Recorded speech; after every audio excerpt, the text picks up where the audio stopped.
само да ви прашам, бидейки излекувате, говорите за оваа тема, нето не е ваш. Колку пари почи Република Македонија?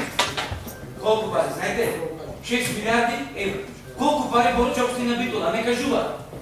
Да излезете кажете, не да ви кажувате дека вие сте на јавни набавки, се напишале јавен оглас, дека ќе правите негодици. Доставе со тоа 12 години ништо немате направи. Сега повторно ние распишаме оглас, па распишувате 200 огласи. На виделина зборам јас што имате направено. Што имате направено на виделина? Никој не е против работувањето. Почитувам колега, ви требаат пари. Вие немате пари. Парите нека јарите ги потрошите таму каде што не треба. Тоа треба да го признаете. Парите од касарната каде што плати инвеститорите 20 почитувам колега, колку пати баби италијски вие повторите дека се ги однесе таму каде што ги однесе? Да ви подсетувам повторно, че не сакав тоа да го зборувам предно во мојата дискусија. Меѓутоа вие инициирате тоа да го вклучуваме во СО. И ќе го повторувам, навистина тие пари се однесат дели. Кој ќе ги плати давачките доколку не тужат инвеститорите во касарната? 10 пати имам прашано до оваа говорница.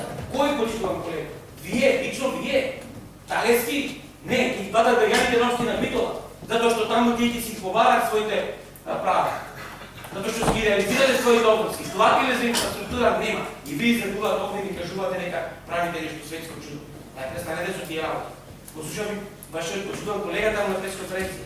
За тоа што го праша за некои работи во кои што вие нам рекохте сега овде во вашата реплика, не знаете одговори. Прашајте го на медиумите, прашајте јавната администрација и го Александар Талец. Не бе, вие кажете, вие кревате раце овде. Кажете тоа што имате кревано раце. Се даде поддршка на тие проекти, се даде поддршка за тие проекти. Сте дале?